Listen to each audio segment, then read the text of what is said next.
إن الحمد لله نحمده ونستعينه ونستغفره ونعوذ بالله من شرور أنفسنا ومن سيئات أعمالنا من يهده الله فلا مضل له ومن يضلل فلا هادي له وأشهد أن لا إله إلا الله وحده لا شريك له وأشهد أن محمدا عبده ورسوله أما بعد فإن خير الحديث كتاب الله وخير الهدي هدي محمد صلى الله عليه وسلم وشر الأمور محدثاتها وكل محدثة بدعة وكل بدعة ضلالة وكل ضلالة في النار.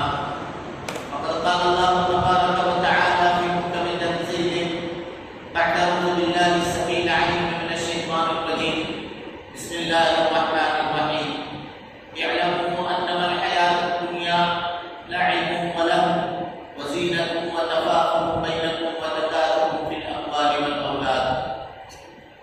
قابل قدر جناب صدر لائق احترام علماء کرام، دوستوں، بزرگوں اور ساتھیوں، پردہ نشین اسلامی رشتے کی مائیں و بہنیں، ہر قسم کی تعریف ہندوستانہ کبریائی، پاکیزگی اور بڑائی تمام مخلوقات کی بندگی کا اکیلا مستحق اللہ رب العالمین کے لیے لائق و سزاوار ہے. وہی پروردگار عالم ہے، اسی نے ہمیں آپ کو اور ساری کائنات کو تخلیق بخشی ہے. اللہ رب العالمین کی بادشاہت سے دنیا کا کوئی کونا بھی الگ نہیں.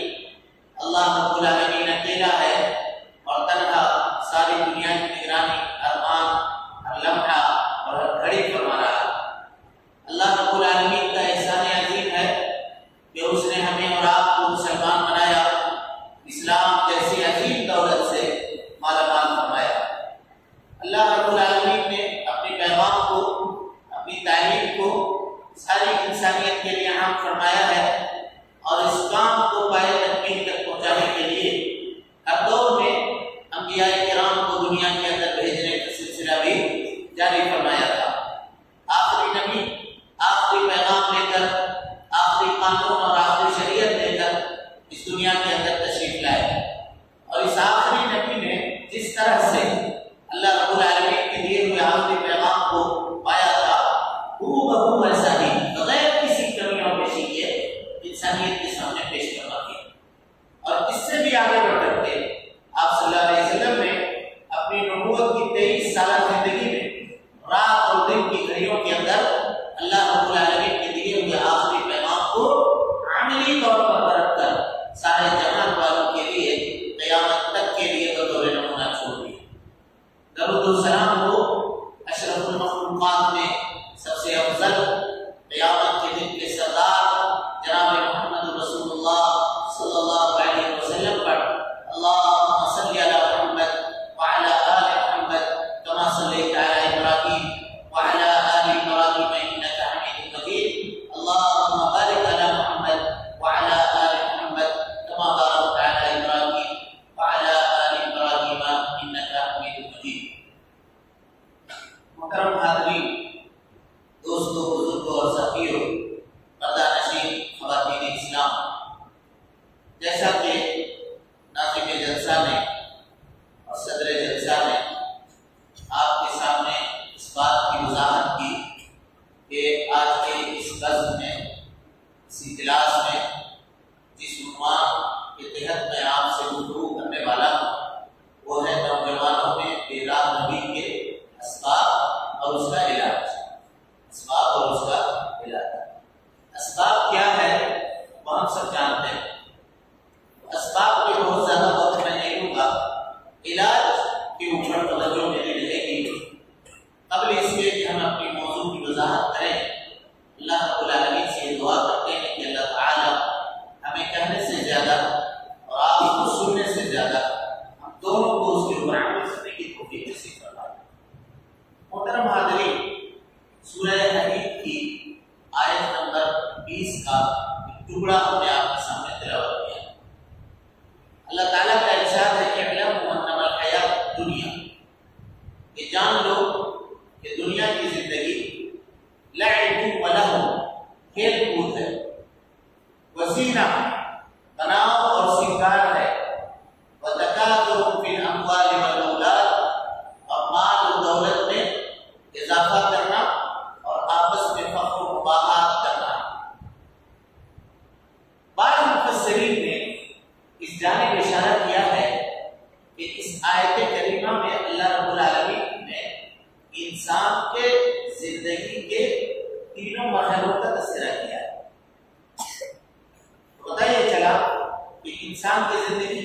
مراحل ہیں، 3 مرحلے۔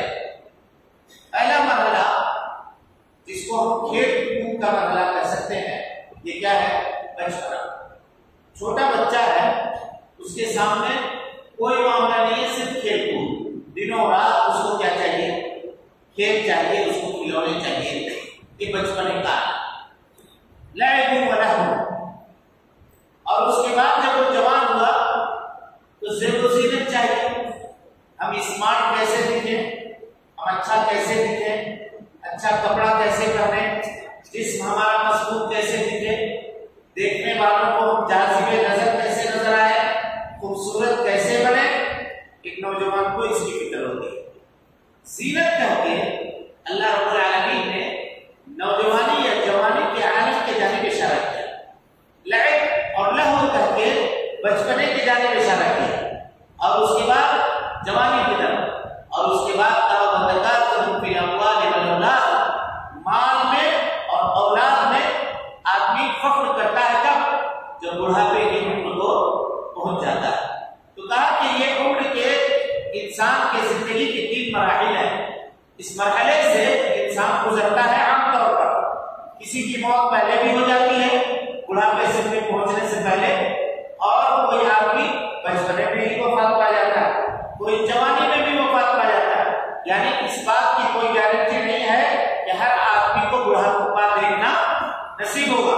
شیخ ابن عثیمین کہتے ہیں اتفق العلماء قاطبۃ، پوری دنیا کے علماء کا اس بات کے اوپر اتفاق ہے علی ان الموت، کہ موت لیس له سبب معین، اس کا کوئی سبب متعین نہیں ہے، ولا عمر معین، کوئی عمر متعین نہیں ہے، ولا زمن معین، کوئی زمانہ متعین نہیں ہے، یأتیکم بغتۃ، اچانک تمہارے پاس آئے گی، وانتم لا تشعرون، اور تم کو اس کا شعور کرنے ہوگا، اور موت آ جائے گی۔ اتفق العلماء قاطبۃ، پوری دنیا کے عقل مندوں کا اس بات کے اوپر اتفاق، یعنی بہت سارے لوگوں نے مرنے کے بعد دوبارہ زندہ کیے جانے کا انکار کیا، لیکن کسی نے آج تک یہ دعویٰ نہیں کیا کہ ہم ہمیشہ زندہ رہیں گے، اگر وہ عقل والا ہے تو۔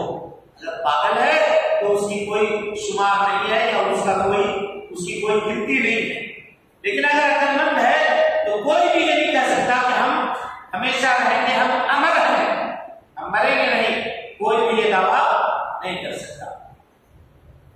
تو یہ 3 مراحل ہیں۔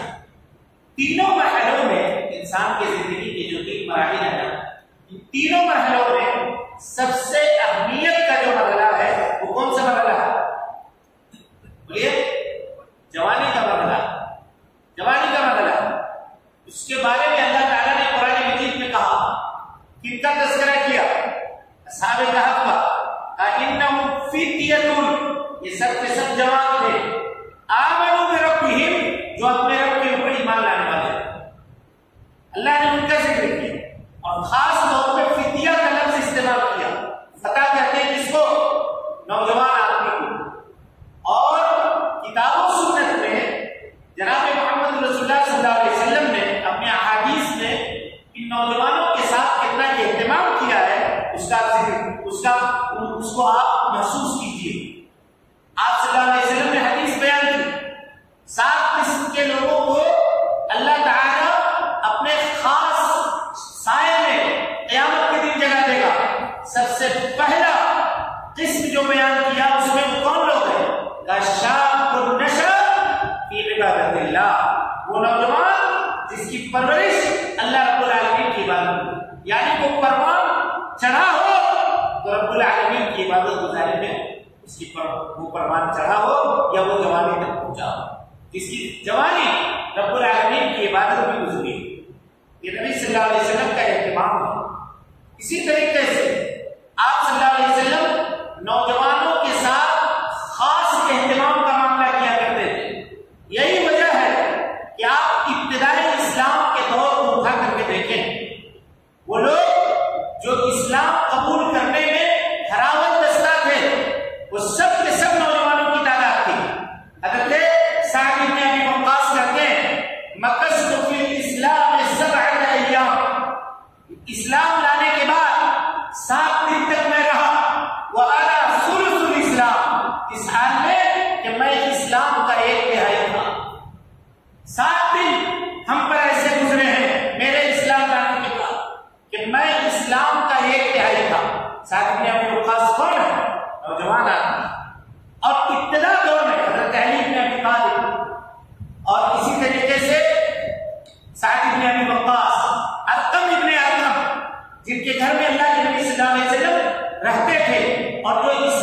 کے تاریخ کا غار حرا کے بعد سب سے پہلا مدرسہ دار ارقم 19 سال کے نوجوان ارقم ابن ارقم کی طرح عبداللہ بن مسعود چھوٹے صحابی کم عمر صحابی اللہ اکبر حضرت ابو بکر صدیق کہتے ہیں کہ ایک مرتبہ ہم اور اللہ کے نبی صلی اللہ علیہ وسلم صحرا میں نکلے، دیکھا کہ عبداللہ بن مسعود عقبہ بن معین کی بکریاں چلا رہے ہیں، چھوٹے صحابی تھے، کم عمر صحابی، بکری چلا رہے ہیں۔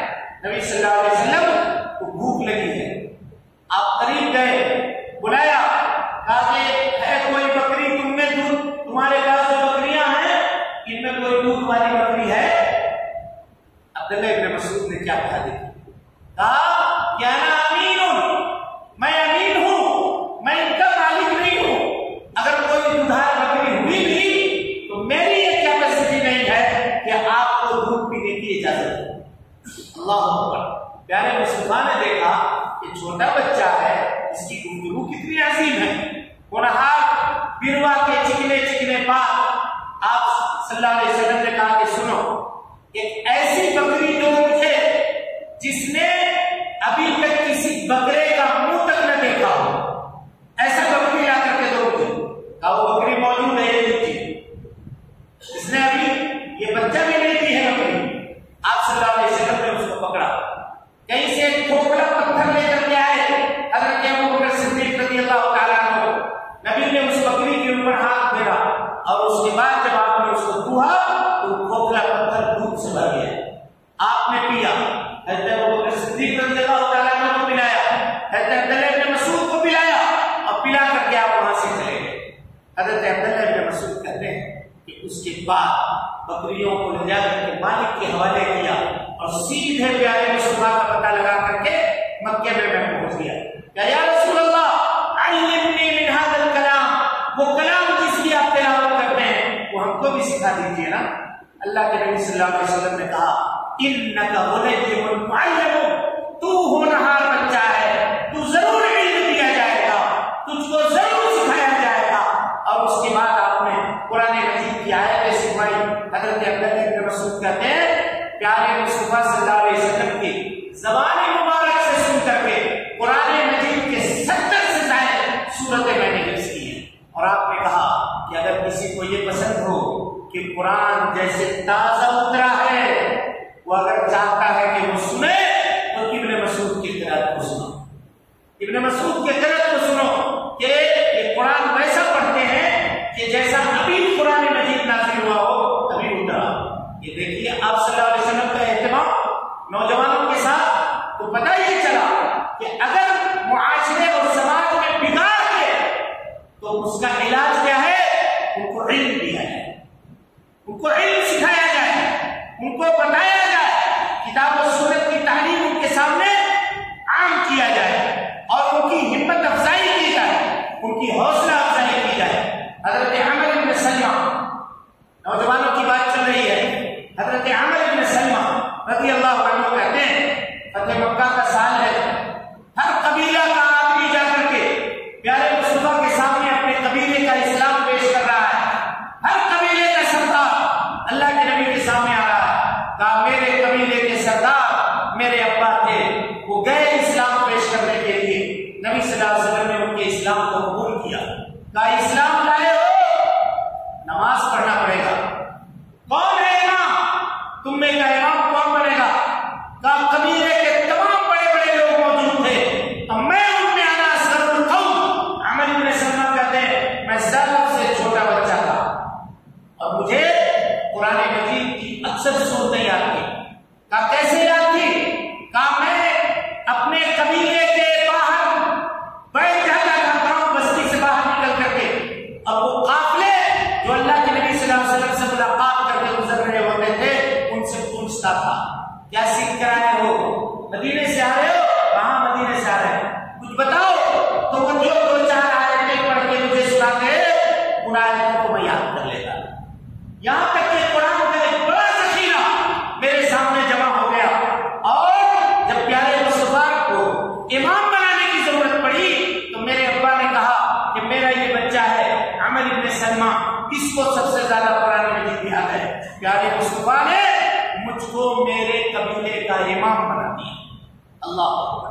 یہ نوجوانوں کے ساتھ آپ نے کیا برتاؤ کیا دیکھیے، کب قبیلے کا امام بنا دیا، کب کوئی بھی جنازہ ہوتا یا کوئی بھی نماز ہوتی اس کی امامت کون کرتا؟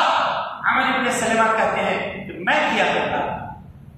نوجوان، ابھی بات آئی کہ ان کی راتیں موبائلوں میں گزر رہی ہیں، ابھی یہ بات آئی کہ ان کی راتیں لہو لعب کی چیزوں میں گزر رہی ہے۔ میرے بھائیوں یا نوجوان ساتھیوں یا خواتین اسلام، آپ اس بات کو غور کریں، اس حدیث کے اوپر ذرا توجہ دیں۔ اللہ کے نبی صلی اللہ علیہ وسلم نے فرمایا کل قیامت کے دن کچھ لوگ آئیں گے جن کے پاس دہامہ پہاڑ کے جیسی نیکیاں ہوں گی، بڑی بڑی نیکیوں کے ذخائر ہوں گے ان کے پاس، لیکن اللہ رب العالمین ان کی نیکیوں کو ہباء منثورا کر دے گا، خش و خرشات کی طرح اڑا دے گا، ناقابل قبول کر دے گا۔ اللہ کے نبی صلی اللہ علیہ وسلم کے اصحاب نے پوچھا کہ اللہ کے نبی صلی اللہ علیہ وسلم یہ کون لوگ ہوں گے؟ یہ کون لوگ ہوں گے؟ کہا قوم، یہ وہ لوگ ہوں گے اذا خلوا بمحارم اللہ انتهكوها، کہ جب یہ تنہائی اختیار کرتے تھے تو اللہ رب العالمین کے حرام کردہ چیزوں کو کیا کرتے تھے؟ پامال کرتے تھے۔ وہ چیزیں جس کو اللہ نے حرام قرار دی ہے وہ تنہائی میں ان حرام کاریوں کا ارتکاب کیا کرتے تھے۔ آج کوئی نوجوان الا ماشاءاللہ ایسا مل سکتا ہے جو یہ کہے کہ آپ میرے موبائل کی ہسٹری چیک کر کے دیکھ لیجئے کہ اس میں ہم نے جو چیزیں سرچ کی ہیں وہ سب کے سب دیکھنے سے تعلق رکھتی ہے۔ کوئی بتا سکتا ہے؟ کوئی بھی نہیں بتا سکتا۔ اور یہی بے راہمی ہے، اور بے راہمی کا اسباب ہے انٹرنیٹ اور اس میں پروسے جانے والے مواد۔ ایک اچھی کتاب اب اس میں ڈاؤن لوڈ کرنے کے لیے اگر جائیں تو اس کتاب کی قیمت ڈالروں میں ہے، روپے میں آپ ادا نہیں کر سکتے، ڈالر میں پیمنٹ کیجیے تب وہ کتاب خریدیے گا، لیکن بے حیائی کے سارے اسباب اس میں فری ملتے ہیں اور فری پرووائڈ کیے جاتے ہیں، وہ بھی 24 گھنٹے جب چاہے آپ اس کو دیں۔ اب جب یہ چیزیں عام ہیں اور ہم لوگ اس کو سمجھتے ہیں کہ یہ ترقی کا زمانہ ہے، انٹرنیٹ جب تک ہمارے بال بچوں کے پاس نہیں ہوگا یہ ترقی یافتہ نہیں ہوں گے، جب تک یہ ان کو انٹرنیٹ چلانا نہیں آئے گا تو یہ قوم سے آگے بڑھنے والے نہیں ہوں گے۔ ہم ان کو یہ تو دے دیتے ہیں لیکن ان کی پہرہ داری نہیں کرتے، ان کو چھوڑ دیتے ہیں، نتیجہ یہ ہوتا ہے کہ پھر وہ کبھی گھر سے کہہ کے تو نکلتے ہیں کہ ہم اسکول جا رہے ہیں، کہہ کے نکلتے ہیں کہ ہم مدرسے جا رہے ہیں، کہہ کے نکلتے ہیں کہ ہم فلاں جگہ جا رہے ہیں، لیکن وہ کہیں اور سے پکڑے جاتے ہیں۔ سہارنپور کا واقعہ ابھی آپ کے نگاہوں کے سامنے تازہ ہوگا، اور اس طرح کے کتنے دلدوز واقعات پورے ہندوستان میں موجود ہیں۔ کا ایک محتاط اندازے کے مطابق 7 لاکھ سے زائد مسلم بچیوں نے غیر مسلم لڑکوں کے ساتھ نکاح کیا ہے۔ یہ ایک محتاط تعداد ہے جو گورنمنٹ کے رجسٹر کے میں درج ہے موجود۔ ہم کل کیا منہ دکھائیں گے اللہ رب العالمین کے سامنے کہ یہ ہماری اتنی بڑی تعداد ارتداد کا شکار ہو رہی تھی اور ہم یہاں بیٹھ کر کے ہاتھ پہ ہاتھ دھرے منتظریں پرداتے۔ ہم نے اپنے نوجوانوں کے لیے کیا انتظام کیا اور اس کے اسباب کیا ہیں؟ اس کا سبب یہی ہے کہ ہم نے دین کی جو رغبت ان کے دل کے اندر ڈالی تھی یہ رغبت ہم نے نہیں ڈالی ہے۔ پیارے مصطفیٰ نے کیسا معاملہ کیا دیکھیے، حضرت عبداللہ ابن عمر رضی اللہ تعالیٰ عنہ نوجوان صحابی ہیں، کہا اخذ رسول اللہ صلی اللہ علیہ وسلم بمنکبیہ، کہا مسجد میں بیٹھا ہوا تھا، اچانک پیارے مصطفیٰ آ کر کے میرے دونوں کندھوں کو پکڑ لیتے ہیں، دونوں کندھوں کو پکڑ لیتے ہیں، کہا اے عبداللہ ابن عمر کن فی الدنیا کأنک غریب، دنیا میں ایسے زندگی گزارو جیسے کہ تم اجنبی ہو، او عابر سبیل، یا اس طرح زندگی گزارو جیسے کوئی مسافر زندگی گزارتا ہے۔ یہ تعلیم کون دے رہا ہے؟ جناب محمد رسول اللہ صلی اللہ علیہ وسلم دے رہے ہیں۔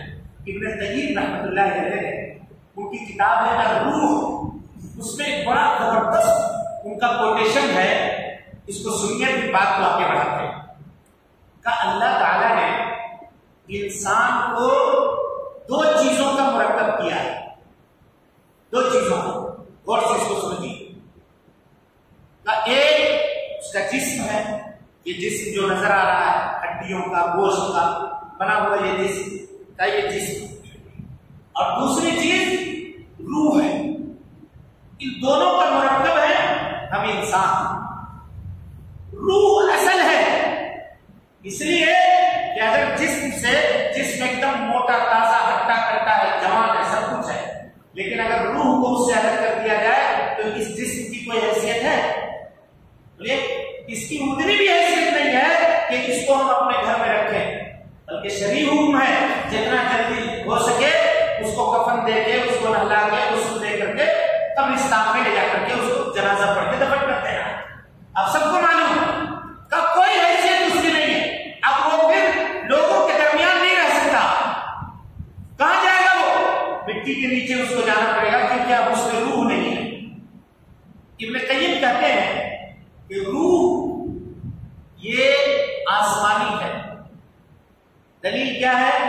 دلیل ہے کہ تم میں کا کوئی آدمی، حدیث ہے، جب بھی نطفے کی شکل میں ماں کے پیٹ میں اتنے دنوں تک ہوتا ہے، اتنے دنوں تک، یہاں تک کہ 120 دن یعنی 4 مہینہ جب اس کے اوپر گزر جاتا ہے تو اللہ تعالیٰ فرشتے کو بھیجتا ہے، وہ فرشتہ اس میں روح ڈالتا ہے، روح پھونکتا ہے، اور پھر اس کی تقدیر لکھی جاتی ہے، نیک بخت ہوگا کہ بدبخت ہوگا، کتنا کھائے گا، کتنا کمائے گا، کب تک جیے گا، یہ ساری چیزیں لکھی جاتی ہیں۔ ٹھیک ہے؟ کہا کہ یہ روح کہاں سے آئی؟ آسمان سے۔ تو اللہ تعالی نے اس کی غذا کا انتظام کہاں سے کیا؟ آسمان سے کیا۔ اور جسم کا جو یہ ڈھانچہ ہے نا، اس کو اللہ نے بنایا مٹی سے۔ حدیث معلوم ہے آپ کو، حضرت آدم کو کس سے پیدا کیا؟ مٹی سے۔ یہ جسم کا ڈھانچہ بنایا کس سے؟ مٹی سے۔ تو اس کی غذا کا انتظام کس سے کیا؟ بولیے، چاول، دال، گیہوں، آٹا، روٹی، جو کچھ بھی ہم کھاتے ہیں وہ کہاں سے ہے؟ پیدا اللہ نے کیا ہے، لیکن سبب کس کو بنایا؟ کھیتی اور باڑی کو، مٹی کو۔ افرأیتم ما تزرعون اانتم تزرعونه ام نحن افرأیتم ما تحرثون اانتم تزرعونه ام نحن الزارعون۔ تو جو کچھ تم کھیتی کرتے ہو کیا اس کو ہم اگاتے ہیں یا تم ان کھیتی کو لہلاتے ہو، تم پیدا کرتے ہو؟ افرأیتم الماء الذی تشربون اانتم انزلتموه من المزن ام نحن المنزلون۔ کیا تم اس پانی کو نازل کرتے ہو بادلوں سے یا ہم نازل کرتے ہیں؟ نازل کرنے والا اللہ ہے، لیکن سبب اس نے بنایا ہے۔ ابن قیم کہتے ہیں کہ اللہ نے جسم کا غذا کہاں رکھا ہے؟ جسم کی غذا مٹی میں، اور روح کی غذا آسمان سے نازل کی ہے۔ اگر ہم اپنے روح کے لیے آسمانی غذا کا انتظام نہیں کریں گے تو یہ روح جب بھوکی ہوگی نا تو یہ انٹرنیٹ سے، لہو العلم سے، دوسری چیزوں سے علم حاصل کرے گی، وہاں سے یہ اپنی پیاس بجھائے گی، وہاں سے یہ اپنی بھوک مٹائے گی۔ نتیجہ کیا ہوگا؟ وناش، سروناش، اور دنیا کے اندر تباہی، بربادی آئے گی۔ یہی وجہ ہے کہ پیارے مصطفیٰ صلی اللہ علیہ وسلم نے صحابہ کی جو تربیت کی تھی، خصوصاً نوجوان صحابہ کی، قرآن مجید کی آیتوں کے اوپر کی تھی۔ آپ حدیث دیکھیے، ام المؤمنین کہتی ہیں، ترمذی کی روایت ہے، ایک روز عشاء کی نماز کے بعد گھر آنے میں تاخیر ہوئی۔ ام المؤمنین کو گھر مسجد سے نماز پڑھ کے لوٹنے میں تاخیر ہوئی۔ نبی صلی اللہ علیہ وسلم پہلے آ گئے۔ جب پوچھا کہ عائشہ کہاں تھی، کہا کہ مسجد میں کوئی نوجوان قرآن کی تلاوت کر رہا تھا، اتنی زبردست آواز تھی کہ ہم کھڑے ہو کر کے وہی تلاوت سننے لگے۔ اللہ اکبر۔ یعنی مسلمان نے کہا کون ہے، چلو تو ذرا دیکھیں۔ دونوں نکل گئے۔ ام المؤمنین کہتی ہے کہ ہم دونوں نکلے تو دیکھا کہ کون ہے وہاں پہ، کہا وہاں پہ موجود ہے سالم مولا حذیفہ رضی اللہ تعالیٰ عنہ۔ پیارے مصطفیٰ کے بانچیں کھل گئی۔ آپ صلی اللہ علیہ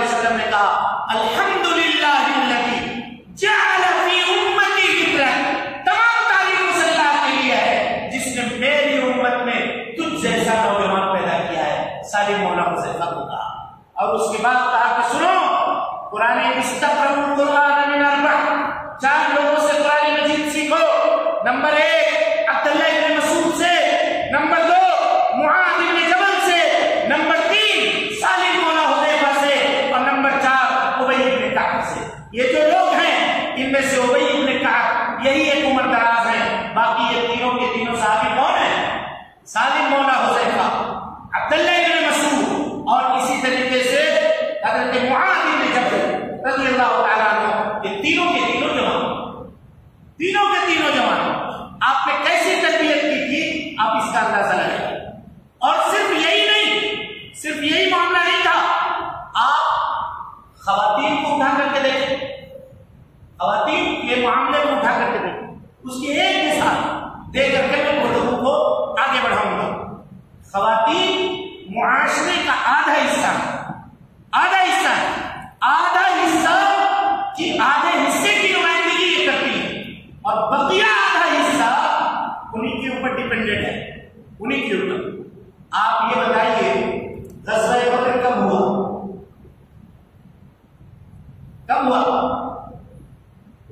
سن 2 ہجری میں. اللہ کے نبی صلی اللہ علیہ وسلم کو ہجرت کیے ہوئے ابھی 1.5 سال بیتے تھے، تب غزوہ بدر پیش آیا. آپ سب واقعہ جانتے ہیں، بس خالی میں اشارہ کروں گا. 2 چھوٹے نوجوان نہیں بلکہ بچے، چھوٹے ننھے بچے آ کر کے عمرو بن عاص کے بغل میں کھڑے ہو گئے. عمرو بن عاص کہتے ہیں کہ ان کو دیکھ کر میں گھبرا گیا. یہ لڑائی چل رہی ہے، یہ بچے کہاں سے آ گئے جنگ میں؟ ایک نے اشارہ کیا، کہا کہ ابو جہل کون ہے؟ آپ جانتے ہیں کون ہے ابو جہل؟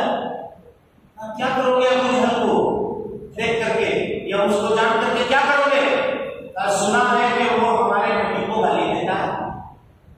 یہ سنا 1.5 سال میں ان 2 بچوں کی تربیت کس نے کر دی تھی کہ نبی کا دشمن کھڑا ہے؟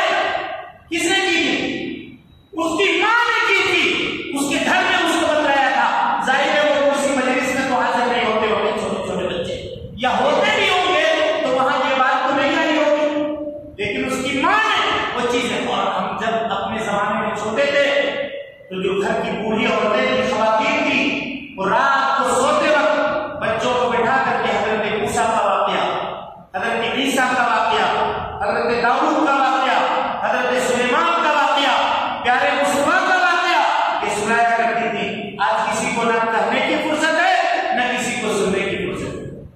تو کہاں سے وہ نسل ہے؟ یہی ہے بے راہی کے اسباب. ہم نے سنا ہی نہیں، ہم کو معلوم ہی نہیں، ہم کو وہ تربیت کی ہی نہیں گئی ہے. اور عمرو بن عاص کہتے ہیں کہ ابھی ہم نے یہ گفتگو ہم کر ہی رہے تھے کہ سامنے ابو جہل ظاہر ہوا. میں اشارہ کر ہی رہا تھا کہ یہ دونوں اس کے اوپر جھپٹ پڑے اور گرا کر کے اس کو زمین کے اوپر ڈھیر کر دیا. یہ تربیت تھی، ایک ماں کی تربیت تھی جو اس نے کی. امام بخاری رحمۃ اللہ علیہ وہ آپ اٹھا کر کے دیکھ لیں، جب کشتی میں ڈاکوؤں نے گھیرا اور ان کی ماں نے اشرفیاں چھپا کر کے رکھی تھی، کہا بیٹا تم کو تو ہم لوگوں نے تلاشی نہیں کی تھی، ہمیں تو معلوم نہیں تھا، تم نے یہ کیسے کہہ دیا کہ تمہارے یہاں؟ کہا میری ماں نے کہا تھا کہ بیٹا جھوٹ کبھی مت بولنا، جھوٹ بولنا یہ سب سے بڑا گناہ ہے. اور آج انگریزی تعلیم کے نام پر، اعلیٰ تعلیم کے نام پر جن مشنری اسکولوں میں ہم اپنے بچوں کو بھیج رہے ہیں نا، وہاں نصاب میں داخل ہے جھوٹ بولنا. نصاب میں ہے، نصاب میں.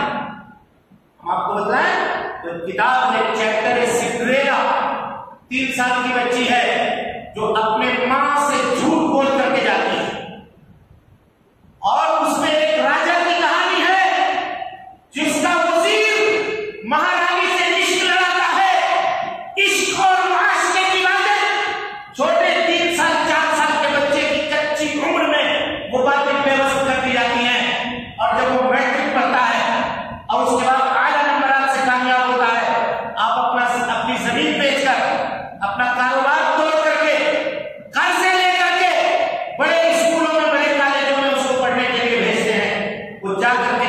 ساتھ بیٹھ کر کے گلچھنے اڑا رہا ہوتا ہے اور آپ کو کہتا ہے کہ میں تعلیم حاصل کر رہا ہوں. یہی ہے اس بات کی غماز ہے جو سہارنپور میں یہ واقعہ پیش آیا ہے. یہ اسی کی غماز ہے کہ لوگ ماں باپ یہ سمجھ رہے ہیں کہ ہمارا بال ہمارے بچے یہ کیا ہے، یہ نیک ہیں، یہ ٹھیک ہیں، لیکن آگے چل کر کے جن بھیڑیوں کے وہ شکار ہو رہے ہیں اس کو کون جانتا ہے، اس کو کون سمجھتا ہے؟ میرے بھائیوں، اپنے ان نوجوان نسلوں کے اوپر رحم کیجیے، اپنے ان بچوں کے اوپر رحم کیجیے، ان کو بٹھائیے، ان کو سمجھائیے، ان کو سکھائیے اور ان کو پڑھائیے. اللہ کے نبی جناب محمد رسول اللہ صلی اللہ علیہ وسلم کس طرح کا معاملہ کرتے تھے دیکھیے.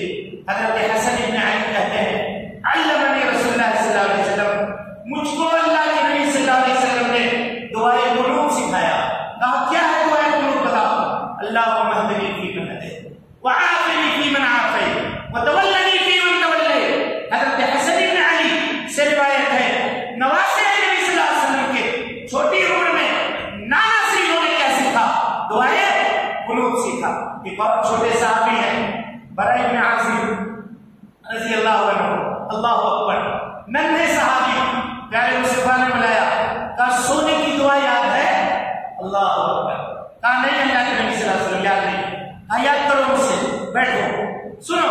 ہم کہتے ہیں ہمارے پاس وقت کہاں ہے، ہمارے پاس وقت کہاں ہے. پیارے مصطفیٰ کس طرح سے اپنے اوقات کو تقسیم کرتے تھے آپ دیکھیے. بڑوں کو تعلیم دے رہے ہیں، خواتین کو تعلیم دے رہے ہیں، بچوں کو تعلیم دے رہے ہیں. معاشرے کا کوئی طبقہ آپ کی نگاہوں سے مخفی نہیں ہوتا تھا، ہر ایک کو اس کا حق دیتے تھے. براء ابن عازب کو کہا سونے کی دعا یاد ہے؟ کہا نہیں یاد نہیں. کہا بیٹھو. اللہم اسلمت وجہی الیک وفوضت ظہری الیک والجأت الیک رغبۃ ورہبۃ الیک. پوری دعا سنائی اور آخر میں کہا آمنت بکتابک الذی ارسلت وبکتابک الذی انزلت وبنبیک الذی ارسلت. براء ابن عازب کہتے ہیں کہ اللہ کے نبی نے کہا وبنبیک الذی ارسلت، میری زبان سے نکل گیا وبرسولک الذی ارسلت. پیارے مصطفیٰ نے روک دیا. کہا نہیں، اتباع محمد ضروری ہے، اتباع محمد ضروری ہے، ایسے نہیں چلے گا. ہم نے نبی کہا ہے تو تم نبی ہی کہو، اگرچہ نبی اور رسول میں کوئی فرق نہیں ہے، دونوں بولا جا سکتا ہے، لیکن میں اگر نبی کہا ہوں تو تم نبی کہو. یہ نبی صلی اللہ علیہ وسلم نے سلفیت کی بنیاد ڈالی. کہا یہ ہے جو نبی نے کیا ہے وہی کرنا ہوگا، وہی کہنا ہوگا. اپنی جانب سے اگر بڑھاؤ گے، لفظ بھی بدل دو گے تو عبادت عبادت نہیں رہے گی، وہ اللہ کے یہاں ناقابل قبول ہوگا. دیکھا آپ نے براء ابن عازب کو یہ کہا. معاذ بن جبل کو بلایا، کہا اے معاذ، بلایا جائے. انی احب اللہ اکبر، معاذ میں تم سے محبت کرتا ہوں. آج ہم اپنے بچے سے کہہ سکتے ہیں ایسا کہ بیٹا ہم تم سے محبت کرتے ہیں؟ کہہ سکتے ہیں؟ ہرگز نہیں کہہ سکتے. ہم کو فرصت ہی نہیں ہے بیٹے سے اس طرح سے بات کرنے کی، بیٹی سے اس طرح سے بات کرنے کی. علماء کہتے ہیں کہ اپنے بال بچوں کے ساتھ محبت کا اظہار کرنا مستحب ہے، یہ عمل مستحب ہے، مندوب عمل ہے. بلکہ بسا اوقات اگر بچہ باپ سے دور جا رہا ہے تو واجب ہے، واجب ہے. حافظ ابن حجر نے لکھا ہے بخاری کی اس حدیث کی شرح کرتے ہوئے، اللہ اکبر، بات بر وقت یاد آئی. سنیے. کہا غزوہ احد کا موقع تھا، غزوہ احد ختم ہو گیا، نبی صلی اللہ علیہ وسلم کا گزر ہوا. ایک راستے سے آپ گزر رہے تھے، دیکھا کہ حضرت جابر بن عبداللہ بیٹھے ہوئے ہیں. رآنی النبی صلی اللہ علیہ وسلم منکسرا، اللہ کے نبی صلی اللہ علیہ وسلم نے مجھ کو دیکھا کہ میں بہت غمگین بیٹھا ہوا ہوں، منکسر بیٹھا ہوا ہوں. ایک صحابی کو غمگین دیکھ کر کے آپ کیسے چھوڑ سکتے تھے؟ ویسے ہی کھڑے ہو گئے. جابر ما لی اراک منکسرا، کیا ہو گیا ہے؟ تم کو بہت غم میں ڈوبا ہوا دیکھ رہا ہوں.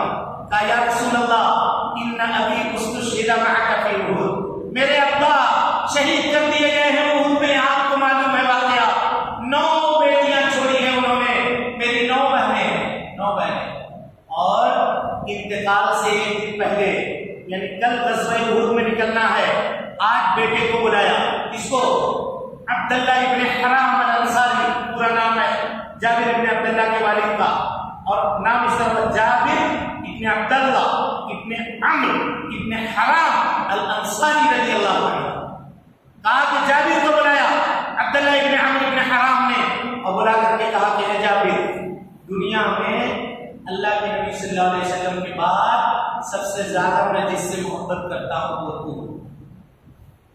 تم ہو، سب سے زیادہ میں محبت کرتا ہوں۔ اسی بات پہ حافظ ابن حجر نے کہا ہے کہ باپوں کے لیے مستحب ہے کہ وہ اپنے بیٹوں سے محبت کا اظہار کرے، صرف ایسے نہیں زبان سے بھی بولے بیٹا میں تم سے محبت کرتا ہوں، تاکہ اس کی حوصلہ افزائی ہو اور وہ سیکھے، کہا کہ میں تم سے محبت کرتا ہوں۔ اور سنو، کل جنگ ہونے والی ہے، کل جنگ میں سب سے پہلا قتیل میں ہوں گا، کیا کہا؟ سب سے پہلا قتیل میں ہوں گا، اور فعلاً یہی ہوا بھی، سب سے پہلے میدان احد کے اندر جس صحابی کا خون بہا ہے یہی عبداللہ ابن عمرو ابن حرام الانصاری ہے، جابر ابن عبداللہ کے والد، شہید ہو گئے۔ اے بیٹا میرے نام قرضہ ہے 30 وسق، 30 وسق کھجور قرضہ میں لیا تھا آپ نے یہودی سے، کہا وہ قرضہ ادا کرنا یہ تمہاری ذمہ داری ہے، اور اس کے بعد کہا تمہاری یہ 9 بہنیں ہیں، ان کی دیکھ ریکھ کرنا بھی تمہاری ذمہ داری ہے۔ یہی غم تھا پیارے مصطفیٰ صلی اللہ علیہ وسلم سے جس کا اظہار حضرت جابر کر رہے ہیں، اور اسی غم میں وہ غمگین بیٹھے ہیں، کہا یا رسول اللہ ابن ابی استشہد معک فی احد، میرے ابا آپ کے ساتھ میدان احد میں شہید کر دیے ہیں۔ پیارے مصطفیٰ نے دیکھیے ان کے دماغ کو کیسے ڈائیورٹ کیا، کیسے ان کی تربیت کی۔ آج نوجوانوں کے ساتھ وہ سلوک کرنے کی ضرورت ہے۔ کہا جابر تمہیں معلوم ہے تمہارے ابا کے ساتھ اللہ نے کیا کیا، یہ تمہیں معلوم ہے؟ کہا نہیں معلوم نہیں ہے۔ کہا کہ بدر میں احد میں جتنے لوگ شہید ہوئے ہیں سب سے اللہ نے پردے کے پیچھے سے بات کی ہے، وَكَلَّمَ أَبَاكَ كِفَاحًا، مگر تمہارے ابا سے اللہ رب العالمین نے بغیر پردے کے، بغیر کسی ترجمان کے ڈائریکٹ بات کی۔ اللہ اکبر۔ ایک نوجوان بیٹے کو اس کے باپ کے بارے میں اگر یہ خوشخبری دے دی جائے تو اس کا دل کتنا مسرور ہوگا دیکھو۔ اور صرف اللہ کے نبی زبان کے کھڑے نہیں تھے کہ آپ کہہ دیا اور چھوڑ دیا، کہا قرضہ ہے نا کیوں گھبراتے ہو، جب قرضہ ادا کرنے کا موقع آئے گا مجھے بلانا، میں آتا ہوں، میں تمہارا گارجین ہوں، میں گارجین ہوں تمہارا۔ جب قرضہ ادا کرنے کا وقت آیا، مدینے میں کھیتی کم پڑ گئی تھی، کھجور 1 سال زیادہ ہوتا ہے، آپ سب جانتے ہیں، آم 1 سال زیادہ ہوتا ہے، 1 سال کم ہوتا ہے۔ کب ہوا تھا؟ ساہوکاروں نے کھجور کا اندازہ لگا دیا، کہا ہے جابر پورا کھجور کا انتظام کرو تب آئیں گے قرضہ لینے، نہیں تو نہیں آئیں گے۔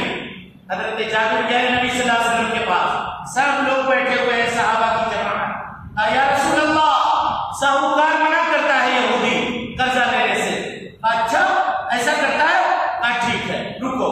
کہا ابو بکر اٹھیے، عمر بن خطاب اٹھیے، چلیے یہودیوں سے بات کرتے ہیں۔ سرور کونین ایک ادنا صحابی کے لیے، ایک ادنا صحابی کے لیے سوچیا، ایک ادنا نوجوان صحابی کے لیے کھڑے ہوئے یہودی کے گھر گئے خود سے اور کہا کہ بچہ یتیم ہے، کھجور کم آیا ہے، اس سال مہلت دے دو، جتنا دیتا ہے لے لو، آگے پھر دے دے گا وہ۔ کہے ابو القاسم آپ اس معاملے میں مت پڑی، ہمارا معاملہ اور اس کا معاملہ ہے، ہم لوگ دیکھ لیں گے، آپ کی سفارش نہیں مانیں گے ہم۔ لوٹا دیا یہودی نے۔ اب واپس آئے، جابر کو بلایا، کہے جابر صبح آنا کھیت میں اور بلاؤ یہودیوں کو، ان کو بھی بلا لینا۔ حافظ ابن حجر نے نقطہ بیان کیا، کہا صبح بلایا، کہا کیوں بلایا، کیوں صبح بلایا؟ کہا اللہ رب العالمین نے اس امت کی برکت صبح کے وقت رکھی ہے، اس لیے صبح بلایا، آپ اسی وقت جا کے بلوا کے ادا کر سکتے تھے، لیکن کہا نہیں۔ اور صبح کے وقت نوجوان کیا کرتا ہے؟ ابھی صدر جلسہ نے بیان کیا کہ باقی وقتوں میں 3 سب 4 سب 5 سب نمازی ہوتے ہیں، فجر کے وقت میں 2 سب ہونا بھی مشکل ہوتا ہے. یہ ہر جگہ کی بات ہے، ہر جگہ کی بات ہے. ابھی کہاں ہے ایک جگہ ایک صاحب نے یہ کہا کہ آپ لوگ میلاد النبی سے کیوں منع کرتے ہیں؟ کیوں منع کرتے ہیں؟ محرم کے جلوس سے کیوں منع کرتے ہیں؟ ہم لوگ جب نکلتے ہیں تو اسلام کی شان و شوکت کا اظہار ہوتا ہے بھائی. ان کے دلوں میں روب پڑتا ہے، یہ ڈرتے ہیں ہماری طاقت میں. ہائے تمہاری عقلوں پہ پردہ پڑ گیا، تم ان کو روک ڈالو گے بدعت سے. بدعت سے اگر روک ڈال رہی ہے تو فجر کی نماز میں گھڑی لگاؤ جیسے جمعہ میں لگاتے ہو، دیکھو وہ خود بخود ڈر جائے، خود بخود وہ ڈر جائے. لیکن ہم لوگ فجر میں آرام سے سو رہے ہو، 9 بجے 10 بجے ہماری صبح ہوتی ہے، جب برکت کا معاملہ ختم ہو گیا ہوتا ہے سب معاملہ. اور اب سب کو معلوم ہے کہ ایک جانور ہے جو اس وقت سوتا ہے، باقی سب چرند پرند درند اور چڑیے یہ سب کے سب فجر سے جاگ جاتے ہیں، سب اٹھ جاتے ہیں. اور ہم لوگوں کی نیند کیا ہوتی ہے؟ اصل اسی وقت پوری ہوتی ہے. نتیجہ یہ ہے کہ جہاں دنیاوی طور پہ بیماریوں کے اور دوسری چیزوں کے ہم شکار ہیں، وہاں اخروی طور پہ بھی مصیبتوں کے ہم شکار ہیں. برکت خالی ہے، ہم سمجھتے ہیں کہ خالی برکت یہی ہے کہ نوٹوں کی گڈی ہوتا، نوٹ کی گڈی خوب ہے، لیکن جس بیماریوں کا گھر بنا ہوا ہے، دواؤں کی تھیلی لے کر گھوم رہے ہیں، یہ برکت نہیں ہے. ہر ہفتے ڈاکٹر کے سامنے جا رہے ہیں، ذرا شوگر چیک کرو، ذرا بلڈ پریشر چیک کرو، ذرا فلاں چیک کرو، ذرا فلاں چیک کرو. یہ کیا ہے؟ کیا ہے؟ معاشرے کا ہر 10واں آدمی آج کے اس زمانے میں بیمار ہے، بیمار. اور یہ موٹے تازے فربے نظر آنے والے جسم یہ دراصل بیماریوں کے گھر ہیں. کیوں؟ انسان اس زمانے میں جتنا بیمار ہے، اس سے قبل کوئی زمانہ اس طرح سے نہیں آیا کہ جس میں وہ اتنا بیمار. کوئی زمانہ نہیں آیا. ہم نے صرف ظاہری اسباب کو دیکھا ہے، کچھ روحانی اسباب بھی دیکھیے، کچھ باطنی چیزوں کو بھی دیکھیے کہ اصل معاملہ ہمارے ان مسائل کا ہے کیا.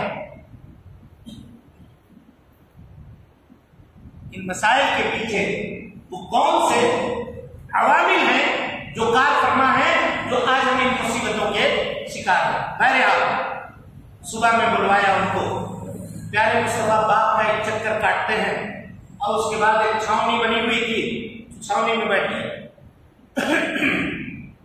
چھاونی میں اور کہا کھجور توڑو اور جمع کرو. کا ایک جانب اچھا کھجور اور ایک جانب تھوڑا سا ڈیمیج کھجور ان کو اکٹھا کیا جانے لگا. اللہ کے نبی نے ایک ایک یہودی کو بلایا اور اپنے ہاتھ سے ناپ ناپ کر کے دینے لگے. حضرت جابر کہتے ہیں کہ کھڑا ہو کے میں دیکھ رہا تھا، میری پوری کوشش یہ تھی کہ آج ابا کا قرضہ ادا ہو جائے، بس چاہے مجھ کو کھانے کے لیے ایک دانہ کھجور نہ بھی بچے تب بھی ابا کا قرضہ اتر جائے. بس یہ کہا، سارے یہودیوں کو دے دیا، پورا قرضہ ادا ہو گیا. اللہ کے نبی جس دیر میں بیٹھے تھے ایسا لگا کہ ایک دانہ بھی اس کا کم نہیں ہوا ہے. اور اس کے بعد آپ نے کہا کہ جابر جاؤ اس کو فروخت کرو، بیچو، کھاؤ، پاس پڑوس کو ہدیہ میں دو، جو کرنا ہے کرو، یہ تمہارا مال ہے. اور وہ اسے کہتے ہوئے دامن جھاڑتے ہوئے اللہ کے نبی صلی اللہ علیہ وسلم ان کے پاس گئے.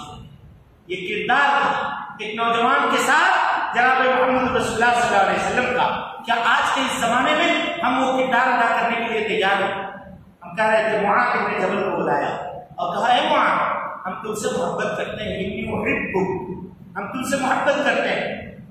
الا ادلک، کیا میں تمہیں نہ بتلاؤں؟ الا ادلک بابواب من ابواب الجنہ، جنت کے دروازوں میں سے کوئی دروازہ تمہیں نہ بتلا دوں؟ اللہ اکبر. معاذ بن جبل کہتے ہیں ضرور. اللہ کے نبی صلی اللہ علیہ وسلم کہا کثرت سے پڑھا کرو، لا حول ولا قوت الا باللہ، لا حول ولا قوت الا باللہ. کہا یہ جنت کے دروازوں میں سے ایک دروازہ ہے. کیا ہے؟ جنت کے دروازوں میں سے ایک دروازہ ہے. ہم لوگوں کے یہاں یہ ایک غلط رواج ہے، جب کوئی بری خبر لوگ سنتے ہیں نا تو کیا کہتے ہیں؟ لا حول ولا قوت. جب کوئی بری خبر سن کے کیا کہنا ہے؟ انا للہ و انا الیہ راجعون کہنا ہے. اور اچھی خبر سن کر کے لا حول ولا قوت الا باللہ کہنا لیکن یہ چلا آ رہا ہے تو چلا آ رہا ہے بھائی اشہد ان لا الہ الا اللہ واشہد ان محمد رسول اللہ، اس وقت حی علی الصلاۃ، اس کے جواب میں کیا کرنا ہے؟ لا حول ولا قوت. تو کیا نماز خراب چیز ہے کیا؟ حی علی الصلاۃ مؤذن کر رہا ہو نماز کی طرف، یہ کر لا حول ولا قوت الا باللہ، کون چیز کی طرف بلا رہا ہے؟ یہ مطلب ہوگا اس کا بھائی مؤذن بلا رہا آؤ کامیابی کی طرف، ہم کو یہ کہنا ہے کہ میری طاقت نہیں ہے، میری قوت نہیں ہے، اگر اللہ چاہے گا تو مسجد میں حاضر ہوں گے. اسی لیے مسئلہ سمجھیے، امام حنیفہ کہتے ہیں کہ اگر کوئی آدمی مسجد میں بیٹھا ہوا ہو اور اذان ہو رہی ہو تو اس کو حی علی الصلاۃ اور حی علی الفلاح میں حی علی الصلاۃ حی علی الفلاح ہی کہنا. یہ امام حنیفہ کا مسلک ہے، ان کا فتویٰ ہے. جبکہ جمہور یہ کہتے ہیں کہ مسجد میں ہو یا مسجد سے باہر ہو، حی علی الصلاۃ اور حی علی الفلاح کے وقت نبی صلی اللہ علیہ وسلم نے کیا کہا؟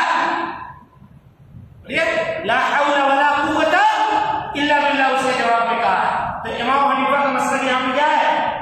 بولیے درست نہیں ہے، کیونکہ نبی نے جب سکھلایا کہ عبداللہ بن زید بن عبد ربہ کو جب سکھلایا اور اذان کا جواب دینے کو سکھلایا تو جواب دینے میں آپ نے یہ فرق نہیں کیا کہ مسجد میں ہو تو یہ کہنا اور مسجد سے باہر یہ کہنا.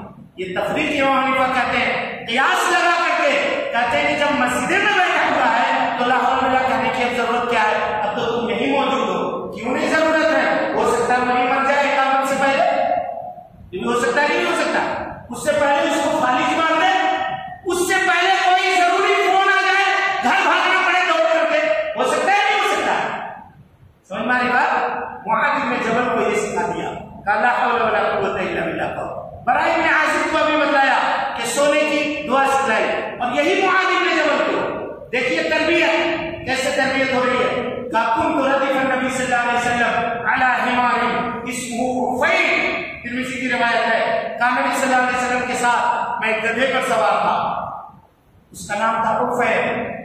مقوقس مصر کا بادشاہ، وہ ہدیے میں دیا تھا نبی صلی اللہ علیہ وسلم کو، مٹیالہ کلر کا تھا وہ، اسی لیے افرا کہتے ہیں دھول کو، اور دھول مٹی کی ہوتی ہے، اسی کلر کا تھا تو عفیر نام رکھ دیا نبی صلی اللہ علیہ وسلم نے. اس سے یہ پتا چلا کہ اپنے پالتو جانوروں کا اگر کوئی آدمی نام رکھنا چاہے تو رکھ سکتا ہے، نام رکھنا چاہے تو رکھ سکتا ہے. جیسے اللہ کے نبی نے رکھا، گدھے کا نام کیا رکھا؟ عفیر رکھا، کہ اسی پر سوار تھا. اب پیچھے سوار تھا میں، ردیف تھا نبی صلی اللہ علیہ وسلم کا. ردیف کہتے ہیں پیچھے بیٹھنے والے کو. موٹر سائیکل آپ چلا رہے، آپ کے پیچھے جو بیٹھا ہوا ہے، آپ سائق ہوئے چلانے والے، اور جو پیچھے بیٹھا ہوا وہ ردیف ہوا. تو کہا کن تو ردیف نبی صلی اللہ علیہ وسلم، میں نبی صلی اللہ علیہ وسلم کے پیچھے بیٹھا ہوا تھا. آپ صلی اللہ علیہ وسلم نے کہا یا معاذ، اے معاذ، اتدری ما حق اللہ علی العباد، کیا تمہیں معلوم ہے کہ اللہ کا حق بندوں کے اوپر کیا ہے؟ وما حق العباد علی اللہ، اور بندوں کا حق اللہ کے اوپر کیا ہے؟ دیکھیے کیسا علم دے رہے ہیں، کیسے سکھا رہے ہیں، جہاں موقع مل رہا ہے وہاں تعلیم دے رہے ہیں. اتدری ما حق اللہ علی العباد وما حق العباد علی اللہ. اور یہ ساری چیزیں آپ نے بتائی کس کو؟ حضرت معاذ بن جبل رضی اللہ تعالیٰ عنہ کو. اس کے بعد صحابہ کرام کی زندگی آپ اٹھا کر کے دیکھ لیجیے. آج کل کا یہ نوجوان میرے بھائی دکھی ہے، اپنے الجھنوں میں گھرا ہوا ہے، پریشانی میں ہے. ہو سکتا ہے جوانی کے مرحلے میں، ہو سکتا ہے کسی سے کوئی غلطی ہو جائے. دنیا کے کسی سب سے بڑے جاہل نے کہا ہوگا کہ اگر ہم سے تم سے کوئی غلطی ہو گئی یا ہمارے سامنے کسی نے کوئی غلطی، ایک غلطی کر دی تو ہم اس کو اپنے نگاہوں سے گرا دیتے ہیں، نگاہوں سے گرا دیتے ہیں. پیارے مصطفیٰ کا یہ انداز نہیں تھا، یہ انداز نہیں تھا. آپ ایک حدیث سنیے، یعنی یہ سب اسباب بھی ہیں اور علاج بھی ہیں. ایک ساتھ چیز کی وضاحت میں آپ کے سامنے کر رہا ہوں.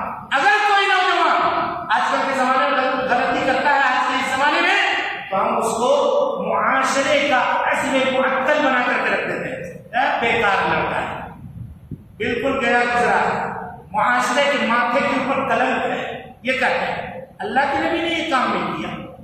کیا کیا دیکھیے، سب محفل جمی ہوئی ہے، سارے صحابہ بیٹھے ہوئے ہیں، بڑے بڑے صحابہ ہیں، حضرت ابوبکر ہیں، حضرت عمر ہیں، خود اللہ کے نبی ہیں، تمام صحابہ اور تمام دنیا والوں کے سردار، تمام انبیاء کے سردار بیٹھے ہوئے. ایک نوجوان کھڑا ہوا پیچھے سے اور کہا یا رسول اللہ ذلی بالزنا، مجھ کو زنا کی اجازت دیجیے۔ اللہ اکبر۔ یہ وہ بات ہے کہ آدمی اپنے بڑے بھائی کے سامنے نہیں ذکر کر سکتا، اپنے منہ سے نہیں بول سکتا، یہ جائے کہ معاشرے کا کریم اکٹھا ہے، پیارے مصطفیٰ ہے وہاں پہ، اب کھلا بول رہا ہے، کوئی پردہ نہیں، کچھ نہیں۔ آج کل کے اگر کوئی محفل ایسی لگی ہوگی تو ہم لوگ کیا کرتے؟ کہتے اس کی گردن توڑو، مارو اس کو پکڑ، بے حیا ہو گیا ہے، بدتمیز ہو گیا ہے، بے وقوف ہے، کیسی باتیں کر رہا ہے، اس کو تمیز نہیں ہے، بولنے کا سلیقہ نہیں ہے۔ نبی نے کچھ نہیں کیا، نبی نے اس کو قریب کیا، ادھر آؤ میرے سامنے، بٹھا دیا سامنے بلا کر کے، اپنے ایک لفظ نہیں کہا، ڈانٹا بھی نہیں، علاج کیا۔ کیا علاج کیا؟ کل جس بات کی اجازت تم چاہ رہے تھے اپنی ماں کے ساتھ پسند کرو گے؟ نہیں اللہ کے رسول، حاشا اللہ، کون اپنی ماں کے ساتھ، اپنی بہن کے ساتھ، اپنی پھوپھی کے ساتھ، اپنی خالہ کے ساتھ محرمات کو گنا دیا؟ کہا نہیں ہرگز نہیں ایسا۔ کہا لوگ بھی یہی چاہتے ہیں اپنی بہن کے ساتھ، اپنی پھوپھی کے ساتھ، اپنی خالہ کے ساتھ، ان کا بھی یہی معاملہ ہے۔ یہ کہنا تھا کہ وہ نوجوان کیا ہو گیا، ایک دم کم ہو گیا، پس پڑ گیا۔ اب جو اس کے خیالات تھے وہ سخت پڑ گئے۔ پیارے مصطفیٰ نے اس کے اوپر شفقت کرتے ہوئے اس کے سینے پر ہاتھ رکھ دیا، کہا میں نے سینے کے اوپر پیارے مصطفیٰ کے رکھے ہوئے ہاتھ کی ٹھنڈک اپنے کلیجے کے اوپر محسوس کر لی، اور آپ نے کہا، دعا کر دی، کہا اللہم طہر قلبہ، اے اللہ اس کے دل کو پاک کر دے، وحسن فرجہ، اے اللہ اس کی عزت و آبرو کی حفاظت کر دے۔ بڑوں کو، نوجوانوں کے لیے دعا کرنے کی بھی ضرورت ہے۔ ہم کہتے ہیں مسلم معاشرہ بگڑ گیا، کبھی ہم نے دعا کی ہے؟ اللہم اصلح شباب المسلمین، اے اللہ مسلمان نوجوانوں کی اصلاح کر دے، کبھی ہم نے کہا؟ اللہم اصلح ولاۃ امور المسلمین، اللہم اصلح شباب المسلمین، اللہم اصلح نساء المسلمین، اے اللہ مسلمانوں کی عورتوں کی اصلاح کر دے، بچوں کی اصلاح کر دے، نوجوانوں کی اصلاح کر دے۔ یہ دعا کیا کرتے تھے خلفائے راشدین بھی، صحابہ کرام بھی، اللہ کے نبی صلی اللہ علیہ وسلم بھی۔ کیا ہم نے کبھی یہ دعا مانگی ہے؟ کبھی ہم نے یہ سنا ہے؟ ہاں، ہمارے جانب سے نوجوانوں کو دھتکار ملتی ہے، فٹکار ملتی ہے، اگر ان سے کوئی غلطی ہو جائے، ہمارا ہی تو ہے، ہم اس کو سکھائیں۔ ایک مجلس میں بیٹھے ہوئے اللہ کے نبی، ایک دیہاتی صحابی آئے، سب واقعہ آپ سب کو معلوم ہے، خالی ہم اشارہ کر رہے ہیں، مسجد کے کونے میں کھڑے ہو کر کے پیشاب کرنے لگے، ہے نا بخاری کی روایت، کرنے لگے پیشاب۔ صحابہ نے اس کو ڈانٹنا شروع کیا، آپ نے کہا مہلن مہلن، چپ ہو جاؤ، چپ ہو جاؤ، کرنے دو، اس کی اپنی ضرورت پوری کرنے دو، اگر شروع ہو چکا ہے تو ختم کرنے دو۔ معاملہ ختم کیا، آپ نے اس کو بلایا، ادھر آؤ، کہا بابو یہ مسجد ہے، یہ اس لیے نہیں بنائی گئی ہے کہ یہاں آ کے تم پیشاب کرو، یہ اللہ کے ذکر کے لیے، نماز کے لیے بنائی گئی ہے۔ جانتے ہیں وہ جب صحابی اٹھے اور مسجد سے جانے لگے تو کیا کہا انہوں نے؟ کہا اللہم اغفر لی، اے اللہ میری مغفرت کر دے، وہ محمد اور محمد صلی اللہ علیہ وسلم کی مغفرت کر دے، اور اس کے علاوہ کسی کی مغفرت کر دے۔ کیا اثر چھوڑا آپ نے اس کے دل میں؟ دیکھیے کیسا اثر چھوڑا اس کے دل میں کہ اس نے دعا کی پیارے مصطفیٰ صلی اللہ علیہ وسلم کے لیے۔ آج یہ اثر ہم اپنے نوجوانوں کے سامنے پیش کر سکتے ہیں، ان کے سامنے بھی پیش کر سکتے ہیں۔ ہم لوگ کہتے ہیں ارے چھوڑا ہے کہ غلطی کر دیا، حالانکہ اس نے ایسا غلطی کر دیا، اس کے فلاں نے ایسا غلطی کر دیا، اور اس کو نگاہ سے گرا دیتے ہیں۔ اسامہ ابن زید ہے، اسامہ ابن زید ہے، اللہ اکبر، ایک غزوے میں بھیجا تھا، لڑائی چل رہی تھی، ایک کافر بہت بے جگری سے لڑ رہا تھا۔ اسامہ ابن زید کہتے ہیں کہ میں نے ٹارگیٹ کیا، اس کو تو میں ہی ماروں گا۔ ایک وقت آیا کہ میں اس پہ قابو پا لیا، میں اور ایک انصاری صحابی دونوں پیچھے پڑے، بھاگنا شروع کر دیا۔ کون بھاگا؟ وہ کافر بھاگنا شروع کر دیا، آگے جا کر کے الجھ کر کے گر گیا۔ اسامہ ابن زید کہتے ہیں کہ میں نے نیزہ اٹھا لیا، انصاری صحابی نے تلوار اٹھا لی، اس نے کہا اشہد ان لا الہ الا اللہ واشہد ان محمدا عبدہ ورسولہ۔ انصاری نے اپنی تلوار نیچے گرا دی، میں نے نیزہ چلا دیا اور اس کو مار دیا، واپس آئے نبی صلی اللہ علیہ وسلم کے پاس، اللہ اکبر، آئے نبی کے پاس اور واقعہ بیان کیا۔ نبی صلی اللہ علیہ وسلم نے کہا اقتلتہ بعد ان قال لا الہ الا اللہ، لا الہ الا اللہ کہنے کے بعد تم نے اس کو مار دیا، لا الہ الا اللہ کہنے کے بعد تم نے اس کو مار دیا، کئی مرتبہ دہرایا آپ نے۔ حضرت اسامہ نے کہا یا رسول اللہ انہ قالها متعوذا، اس نے بچنے کے لیے کہا تھا، تلوار اس کے سر پر تھی، وہ دیکھ کر کے اس نے کلمہ پڑھا تھا، آپ نے کہا تھا اللہ شققت عن قلبہ، تم اس کا دل ہی چیر لیتے تاکہ تم کو نظر آ جائے۔ تم کو کس نے کہا نیتوں کے اوپر شک کرنے کا حق تم کو کس نے دیا ہے؟ ہم ظاہر کے مکلف ہیں، اگر وہ کلمہ پڑھا تھا تم کو مارنا نہیں چاہتے تھا، کل قیامت کے دن جب وہ کلمہ کھڑا ہوگا کیا جواب دو گے اللہ کے سامنے؟ تو سامنے میں ظاہر کہتے ہیں کہ مجھے یہ تمنا ہوئی کہ کاش آج سے پہلے میں مسلمان ہی نہیں ہوتا، آج کے دن مسلمان ہوتا، کم سے کم یہ غلطی میرے سے نہیں ہوگی۔ یہ معاملہ ہو گیا۔ کیا اللہ کے نبی صلی اللہ علیہ وسلم نے اس واقعے سے ان کو اپنے نگاہ سے نیچے گرا دیا؟ بولیے، سن 10 ہجری ہے، اس وقت ایک قافلہ روانہ کیا جا رہا ہے، قافلے میں بڑے بڑے صحابہ حضرت ابوبکر ہیں، عثمان غنی ہیں، عمر بن خطاب ہیں، اس سے بڑا قافلہ ہے، اس سے بڑا لشکر ہے، اس کا سردار کس کو بنایا جاتے ہیں؟ یہ جو اسامہ بن زید کو کمانڈر بنایا، اسامہ بن زید کو کمانڈر بنایا۔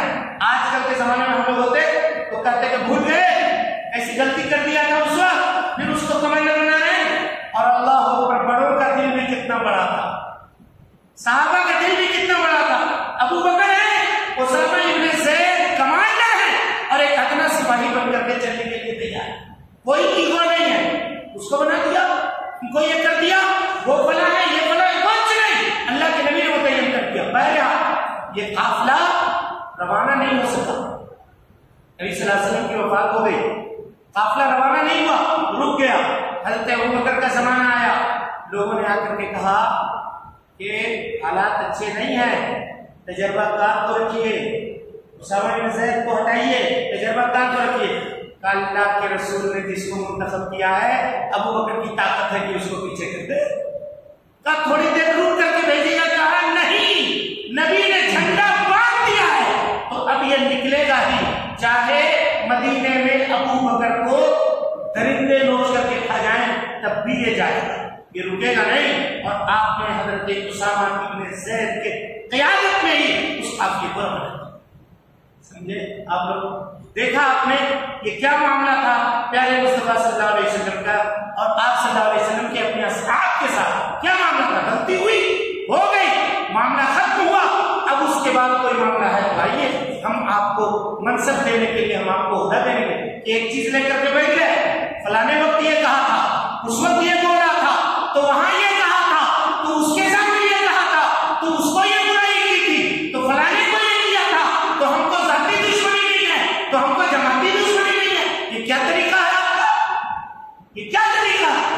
اگر کوئی معاملہ ہے تو آپ بیٹھ کے بات کرو، معاملے کو حل کرو، نوجوان کو سمجھاؤ، اس کو سکھاؤ، لیکن پروپیگنڈا کرنا، اس کو نظر سے گرانا، اس کی بے عزتی کرنا، اس کے خلاف غیبت کرنا، یہ اسلامی طریقہ نہیں ہے۔ یہ نوجوانوں کے بے راہ روی کے اسباب میں سے ایک سبب ہے، اب اس کا نبوی علاج کیا ہے وہ ہم نے آپ کے سامنے رکھا ہے۔ میرے بھائیوں، ان صحابہ کی تربیت اللہ نے کیسی کی تھی، یہ ایک بات بتا کے بات ختم کرتے ہیں، یہ ہم کرتے ہیں، ہاں ایک دو اور کچھ پوائنٹ دے کر کے بات ختم کرتے ہیں۔ نبی نے جس بنیاد پہ صحابہ کی تربیت کی تھی نا، ان کو کوئی بھٹکا نہیں سکتا تھا، کوئی نہیں بھٹکا سکتا۔ آج ہمارا معاملہ یہ ہے، ہمارے نوجوان کو ہر آنے والی نئی چیز اپنے جانب مائل کر لیتی ہے۔ کوئی آیا بہت اچھا بول رہا ہے، چاہے قرآن و سنت کے خلافی کیوں نہ بول رہا، دھوا دھجا تام دھام ہے، چمتکاری ہے، تھوڑا کر رہا ہے، سب نوجوان اس کو پیچھے بھاگے، اس کو فالو کرتا ہے، اس کو فالو۔ یہ تربیت کی پختہ، ہم نے جڑ کو مضبوط نہیں کیا۔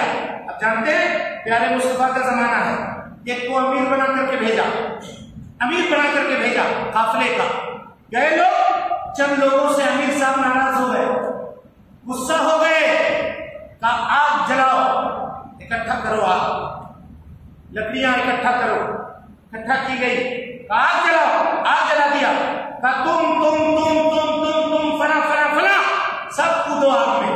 ان کے قدم بڑھ گئے تھے، امیر کی اطاعت ہے، اللہ اکبر، واجب ہے، قدم بڑھ گئے تھے۔